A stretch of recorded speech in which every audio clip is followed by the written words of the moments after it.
I used to think empathy was something you either had or didn't, that some children were born with a gentle instinct toward others, while the rest needed years of patient instruction before they would naturally offer a hand to someone smaller.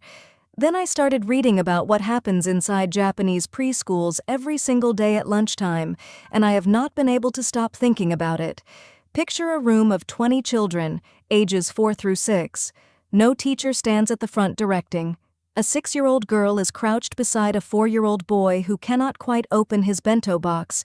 She does not look around for an adult. She just helps him, quietly, naturally, as if this were the most ordinary thing in the world. And the reason it feels ordinary to her is because it is. This is simply what she does here. This is who she is here. That quiet scene sits at the center of something called Sempai-Kohai. The words translate roughly as elder-younger, but in practice they mean something richer, a relationship defined by gentle responsibility, lived out daily, never explained by adults or enforced by rules, just practiced until it becomes part of who a child believes themselves to be. By the end of this video, you will understand how this system works, what developmental researchers have found, and how you can bring its core principles into your home this week, even if you have only one child, even without siblings to pair them with. The Sempai-Kohai structure runs through every layer of Japanese life. You find it in workplaces, martial arts dojos, university clubs, and neighborhood associations. But its roots in early childhood education go back at least 70 years. In preschools and elementary schools across Japan, children are grouped intentionally across ages. The older child, the senpai, is given a specific role of care toward the younger one, the kohai. This plays out during lunch setup, during o-soji, the daily classroom cleaning rotation that Japanese schoolchildren have performed together for generations, wiping down desks, sweeping floors, carrying trays, and during outdoor play. The 6-year-old is responsible for the 4-year-old, not supervised by the teacher in that moment, not prompted with reminders, just trusted with it. When I dug into the history of this practice, what became clear is that it was never designed as an empathy program. It was not a social-emotional curriculum introduced by a researcher. It came from a much older Japanese understanding of how children grow. The idea that responsibility given early and held consistently is not a burden on a child, but a gift to them. A Japanese early childhood educator I read about described the approach in a single phrase: giving children the chance to be needed. That stayed with me because it points directly at what most Western approaches to raising kind children quietly miss. When we tell a child to share, we are issuing a command. When we praise a child for helping a younger sibling, we are rewarding a behavior. Both approaches position the child as someone being shaped by an adult's judgment. Sempai-Kohai works differently. It positions the older child as someone whose presence genuinely matters to another human being, someone the younger child actually depends on. The responsibility is real, not simulated, and that distinction turns out to matter enormously in how children internalize it. Researchers at Tokyo Gakugei University studied children in age-mixed learning environments over several years. Children placed in the senpai role showed measurably stronger empathy by age 6 than peers raised in same-age classroom settings. But the findings went beyond empathy. These children also showed stronger emotional regulation, a greater ability to manage their own frustration and impulses in difficult moments, and a more stable sense of self-worth. Not the fragile kind of confidence built on external praise, but the sturdier kind that comes from feeling genuinely capable in the eyes of someone who needs you. The mechanism, researchers suggest, is simpler than you might expect. A child who is told to be kind is learning a rule. A child who feels responsible for someone smaller is learning a relationship. Those are not the same thing. Rules can be forgotten or set aside when no adult is watching. Relationships carry their own weight. You do not forget that the 4-year-old across the table is counting on you because you see his face every day and you know exactly what he looks like when he is struggling. Here is what took me longest to see clearly. The empathy in this system is not being taught. It is being practiced. Hana was not kind to her kohai because a teacher praised her for kindness. She was kind because that was her role, and roles held consistently over time have a way of becoming identity. The senpai does not just help, the senpai is a helper. That difference, between a behavior and a self-concept, turns out to be the whole thing.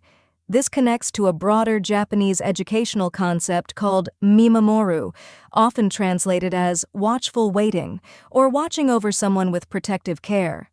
The crucial element is watchful, not interventionist. A mimamoru adult stays present, remains aware, and trusts the children to navigate the ordinary texture of daily life together. If the older child and younger child have a small disagreement during lunch, the teacher observes. She does not step in to mediate, to explain, to smooth things over unless something is genuinely unsafe. The children are expected to work through it themselves. For parents raised in more directive traditions, this is the hardest part to practice. We are conditioned to help immediately, to fill silences with guidance, to make sure everyone feels okay right now. Mimamoru asks a harder question. What if the rough patch is the learning? What if the moment your child figures out how to re-engage a younger one after a small conflict carries more developmental weight than any supervised kindness exercise could? There is also something worth sitting with that runs against instinct. Our habit of praising children in the moment for every act of kindness, every thank you noticed, every generous gesture celebrated out loud, may actually slow the development of genuine empathy. Not because encouragement is harmful, but because it keeps the adult at the center of the exchange.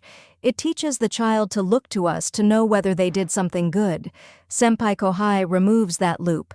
The feedback becomes internal. The kohai's face tells the story. The 6-year-old learns to read that, and over time, to care about it without needing an adult to name it first. Have you ever watched an older child settle into a role like this?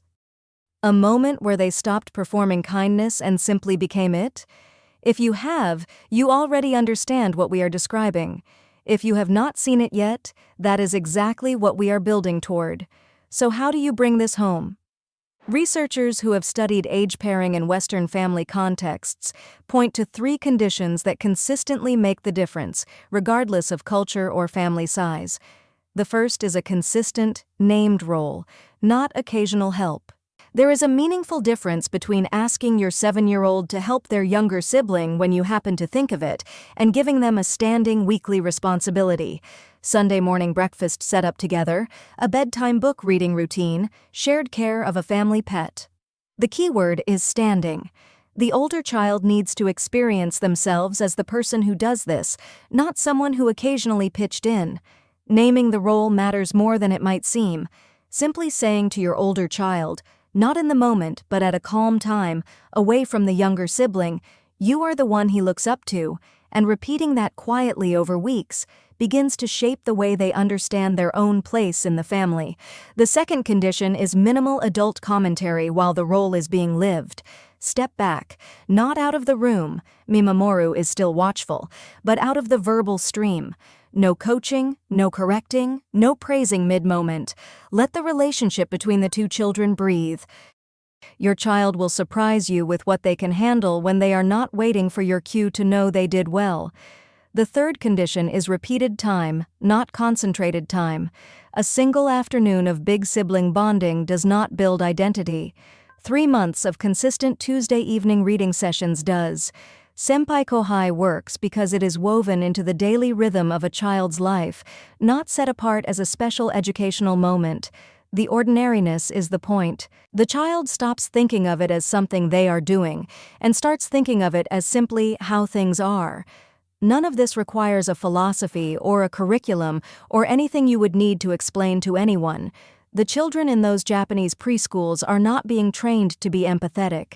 They are living inside a structure that makes empathy the natural outcome of every ordinary day. The lunch setup, the o-soji, the outdoor play.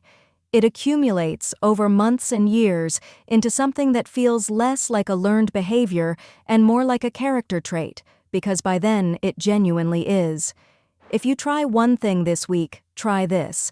Give your older child a small, consistent role with a younger sibling, cousin, or neighbor child.